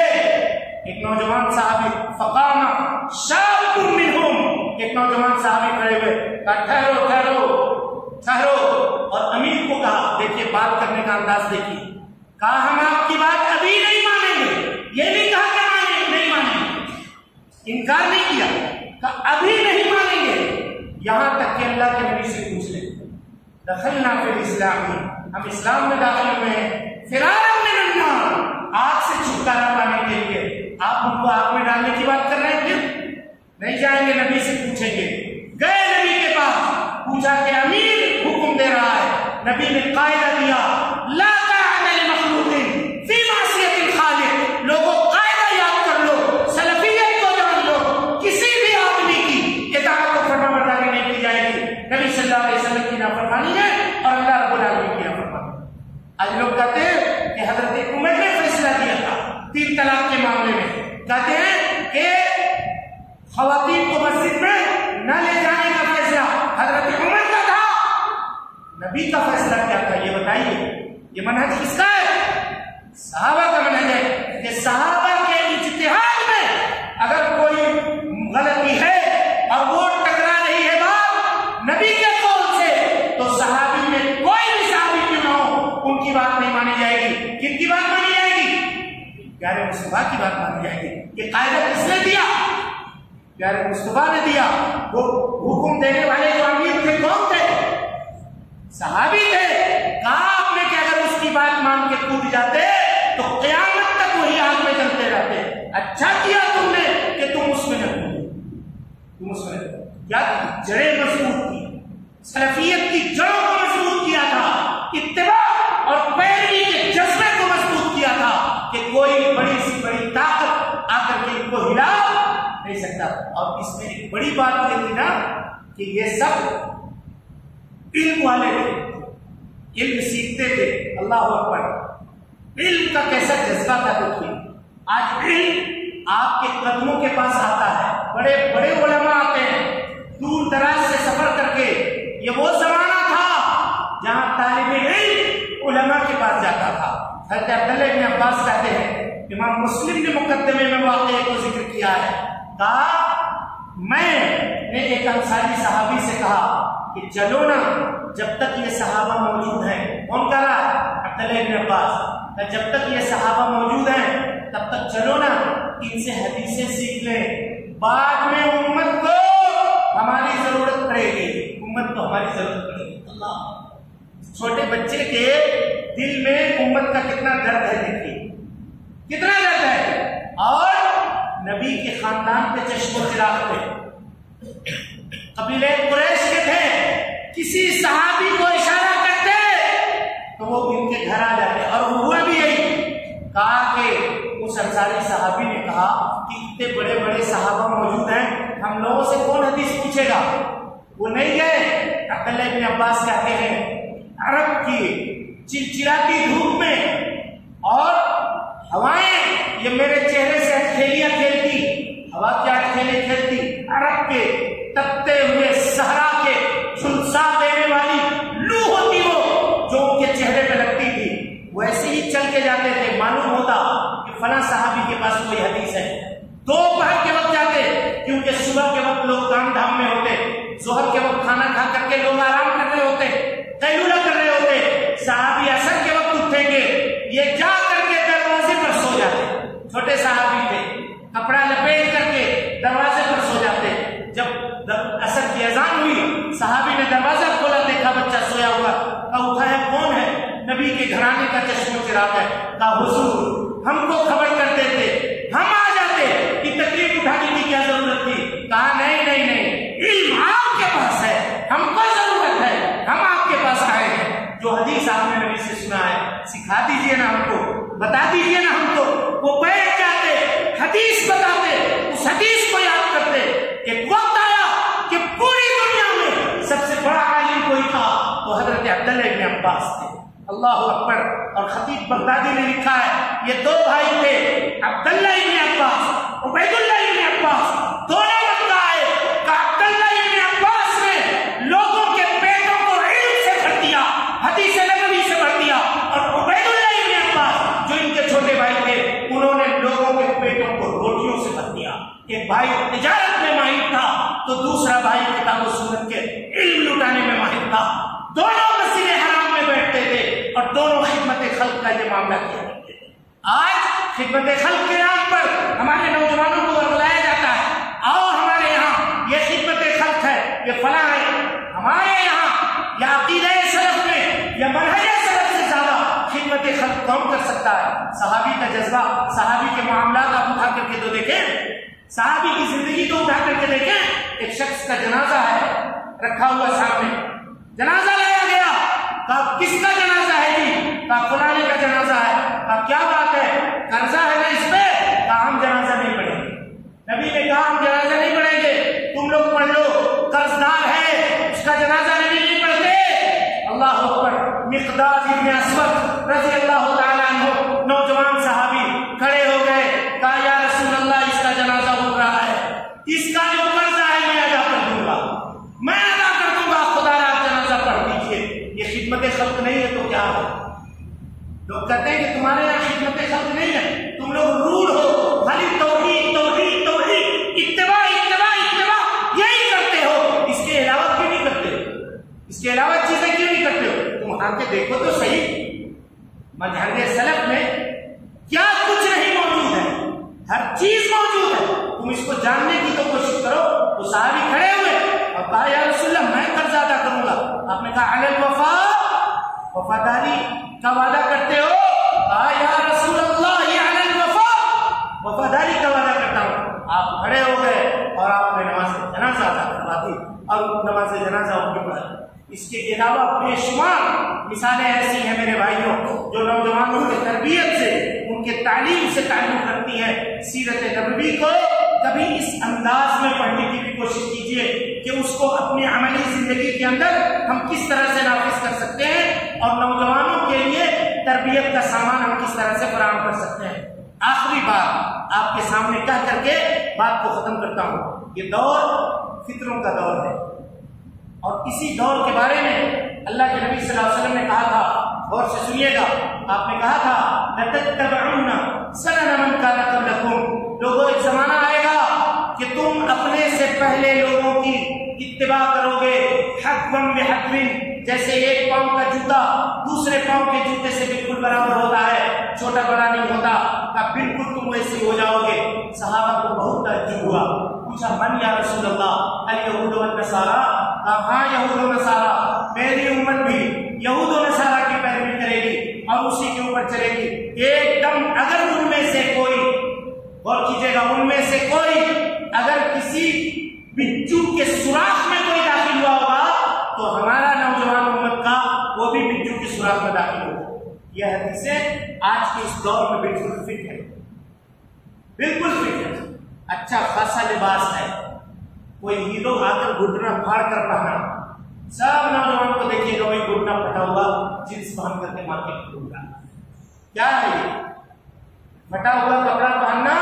ایک زمانے میں غریبی کی علامت تھی، آج اس کو پلٹ دیا گیا، یہ امیری کی علامت بن گئی، برانڈ بن گیا، برانڈ بن گیا۔ اور اسی طریقے سے آپ دیکھیے بالیاں پہن کر کے، کان میں جو ہے بالیاں ڈال کر کے، کان چھدوا کر کے، اور ناک میں پھلی پہننا باقی رہ گیا، وہ بھی دیکھ کر کے پہنیں گے لوگ۔ ایک کرکٹر آیا بڑا مشہور، چاروں طرف سے اس نے اپنا بال چھلوا کر کے بندر کی طرح، وہ اس کی شکل بھی تھی ویسے ہی وہ بنا، سب نوجوان کو دیکھتے چھلوا کر کے اسی کی طرح بال رکھنا شروع کیا۔ نبی صلی اللہ علیہ وسلم نے کہا تھا کس کو؟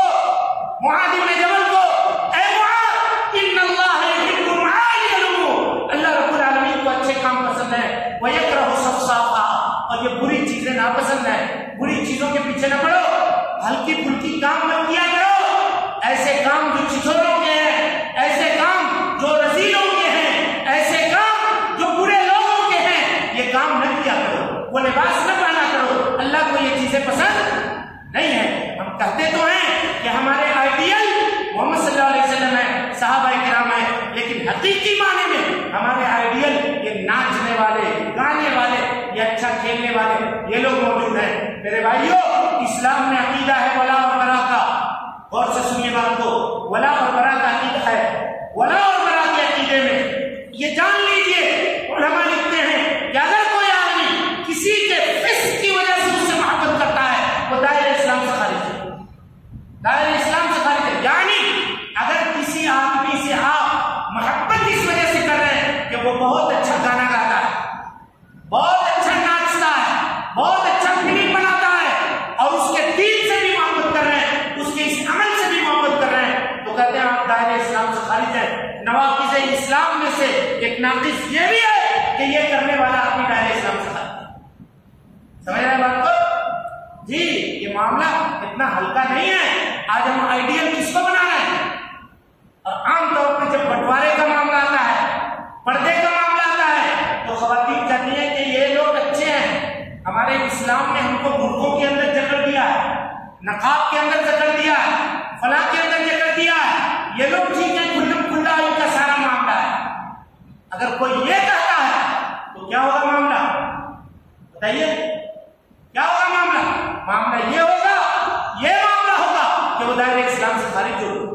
اور ایک زمانہ تھا، ہم آپ کو بتا رہے ہیں، ایک زمانہ تھا جب خواتین داڑھی سے نفرت کرتی تھی، زمانہ تھا، اسی وقت اس فطرے کو دبانا چاہیے تھا، لیکن اس کو لوگوں نے ہلکے میں لیا، بلکہ بعض نوجوانوں نے داڑھی تک چھلوا دی، اپنی بیوی سے خوبصورت عورت سے نکاح کرنے کے چکر میں آج ان کی ہمت یہ بڑھ گئی کہ وہ داڑھی والے کے دین سے نفرت کر رہی ہے، اس کے دین سے نفرت کر رہی ہے۔ اور پیارے مسلمان نے کہا تھا ایک زمانہ آئے گا کہ آدمی صبح مسلمان ہوگا، شام کو کافر ہوگا، شام کو مسلمان ہوگا، صبح کو کافر ہوگا۔ وہ زمانہ میرے بھائیوں ہو سکتا ہے کہ یہی ہو سکتا ہے۔ نوجوان بھرپور ایمان لے کر کے صبح کے وقت انٹرنیٹ پہ بیٹھتا ہے، شام ہوتے ہوتے اتنے شہوات، اتنے شبہات وہ اپنے اندر داخل کر لیتا ہے کہ شام ہوتے ہوتے دائرہ اسلام سے نکل جاتا ہے، اور شام کے وقت ایماندار ہو کر کے نیٹ پہ بیٹھتا ہے، صبح ہوتے ہوتے اتنے شہوات اور شبہات اپنے اندر داخل کر لیتا ہے کہ وہ صبح ہوتے ہوتے دائرہ اسلام سے خارج ہو جاتا ہے۔ ایسے اس پرفتن دور میں ہم کو چوکنا رہنے کی ضرورت ہے، آنکھوں کو، کانوں کو اور ناکوں کو جو حواس خمسہ ہیں ان کو بیدار رکھنے کی ضرورت ہے، اپنی سلفیت کو پروان چڑھانے کی ضرورت ہے، اتباع سنت کو مضبوط کرنے کی ضرورت ہے، نگاہ رکھنے کی ضرورت ہے، نوجوانوں کے اوپر ان کے معاملات کو سمجھنے کی ضرورت ہے، اور بر وقت ان کی اصلاح کی ضرورت ہے۔ ورنہ جان لیجیے کوئی فکر اگر قائم ہو جائے تو پھر فکر مرا نہیں کرتی ہے، فکر کو پروان چڑھانے والے لوگ مر چل جاتے ہیں، دنیا سے رخصت ہو جاتے ہیں، لیکن فکریں باقی رہتی ہیں۔ جو فکر جہاں سے پیدا ہو رہی ہے اس فکر کو وہیں پہ ختم کر دیا جائے تو یہ مناسب ہوگا۔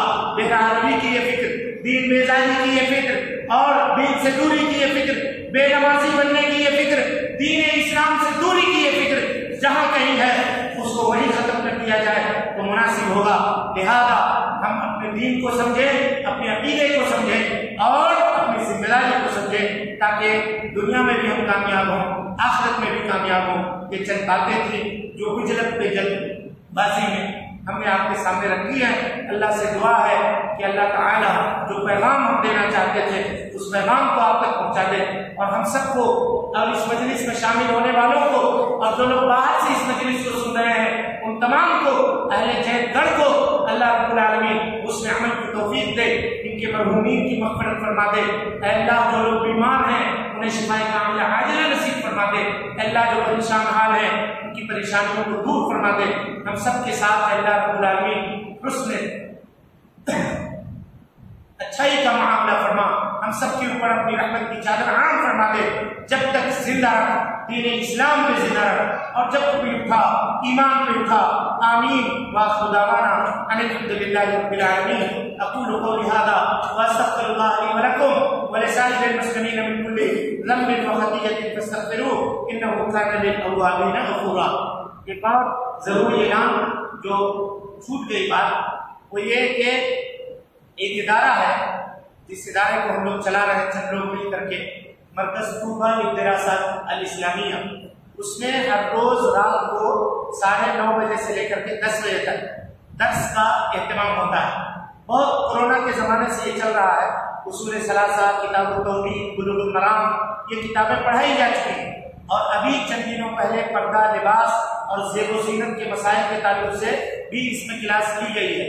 اب جو ہے نا یہ کامیاب ازدواجی زندگی آدمی کیسے گزارے گا، طلاق اور خلا کے جو یہ مسائل ہو رہے ہیں، اور طلاق کے تعلق سے، نکاح کے تعلق سے جو مختلف چیزیں معاشرے میں پھیلائی جا رہی ہیں، کتاب و سنت میں ان کا صحیح رہنمائی کیا ہے وہ اس میں بیان کیا جائے گا۔ لہذا آپ سے گزارش ہے کہ اس میں آپ شرکت کریں اور آدھا گھنٹے کا وقت نکالیں، مرد و خواتین دونوں کے لیے ہے، انشاءاللہ اس سے فائدہ ہوگا۔ وجزاکم اللہ خیرا، والسلام علیکم ورحمۃ اللہ وبرکاتہ۔